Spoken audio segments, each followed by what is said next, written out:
Friends, welcome to my workplace for hands-on Phaco and SICS training. This is an intermittent cataract and we can see a dark tinge under the white cover. Whenever we see a dark appearance behind the white cover, we must be very careful. It is a hard cataract. And if the surgeon doesn't have enough experience in Phaco, he should not try phacoemulsification in such cases. SICS is a safer option for those surgeons. But if the surgeon is very competent, there is no problem. Let us observe management of this case. After the incisions, the anticapsule is stained with trypan blue dye. Adrenaline is administered in the anterior chamber. The dye is washed out. And now the anterior chamber is filled up with 2% hydroxypropyl methyl cellulose. And now capsulorhexis is done. We can use a cystitome to make a C-flap, that is a bent needle, and from the C-flap we can convert the C-flap into a small rhexis. In this case I have punctured the center of the anterior capsule with the utrata forceps, with the tip of the utrata forceps. And now after several attempts I hold a tag, edge of a tag, and make a small rhexis. I call this mini rhexis.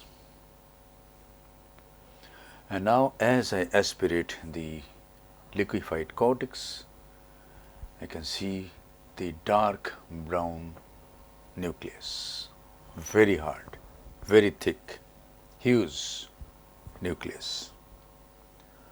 So whenever we see a dark or blackish appearance behind the white cover, we must be very careful. The cataract is going to be very hard.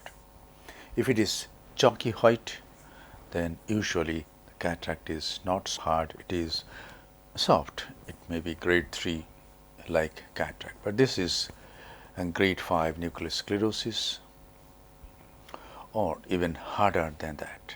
We need to do a large rhexis in such cases. So the mini rhexis has been enlarged to about 5.75 millimeter, maybe 6 millimeter. And now I'm going to manage the nucleus. In this case, I am not going to try my submarine chop technique. I am going to try crater and chop. So go bevel down and pierce the nucleus at the center. Release, make another punch, and make another punch on the left side, another punch on the right side. And now my plan is to try similar movement as I do in submarine chop. Go through the substance, go through the floor of this crater, sculpt little more to go to deeper level, and make a nice crack.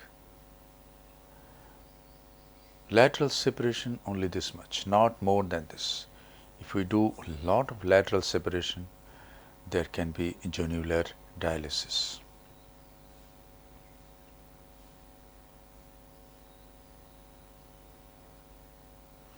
The nucleus is divided into 2 heminuclei.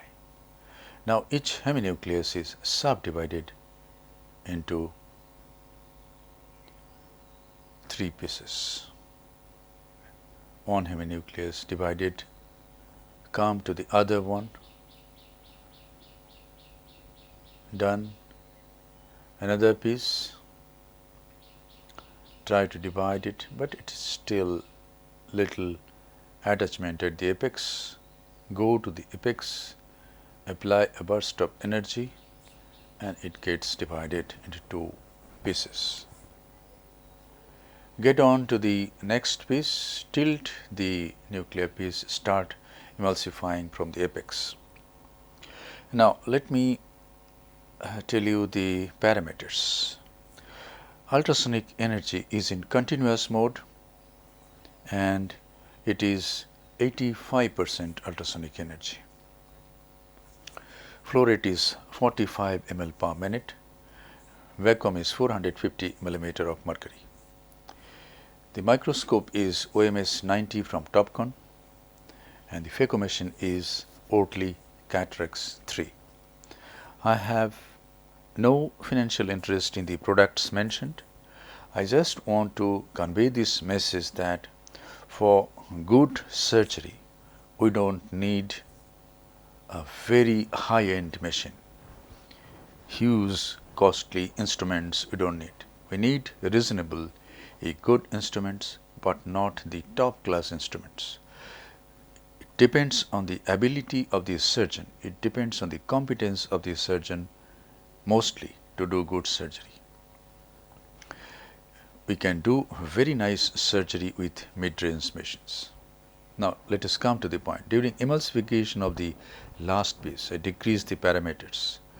Parameters decrease to flow rate is 30, vacuum is 300 and ultrasonic energy is 80%.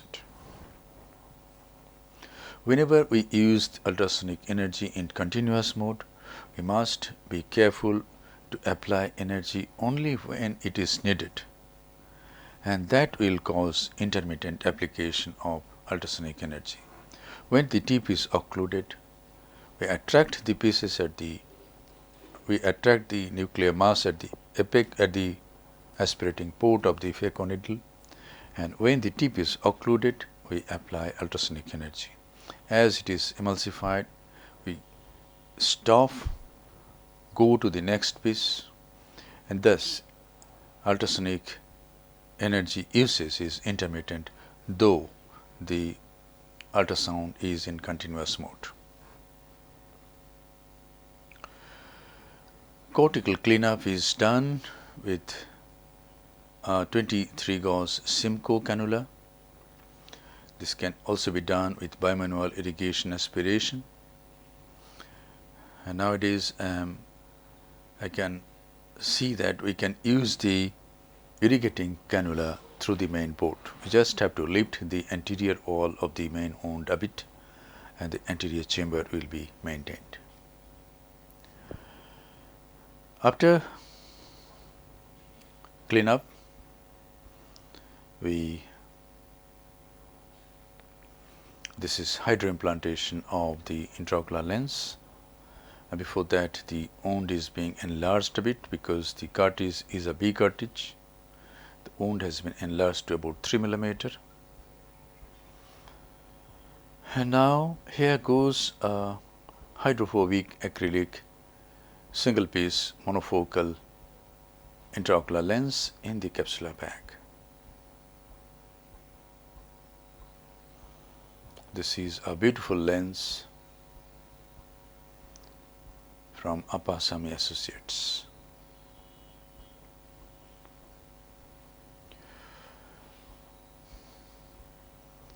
Now, after hydroimplantation, we save a lot of time. We don't have to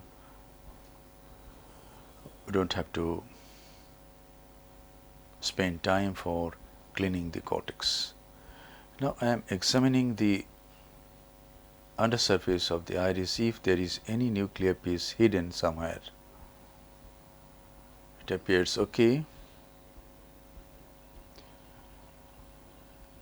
A bit of moxifloxacin is injected into the anterior chamber at this stage. And now I close the side port by corneal stromal hydration.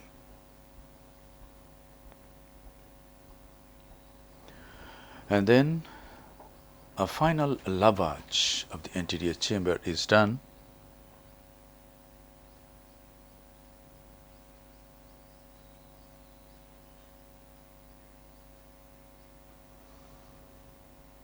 The antechamber is nicely formed. Integrity of all the wounds are checked by a cotton-tipped Johnson bar. Few drops of moxifloxacin is instilled over the ocular surface and the case is concluded. Thank you very much for your attention. Hope this video will help you in developing your surgical skills. Be a great surgeon and serve your patients with love, respect, empathy and great surgical competence.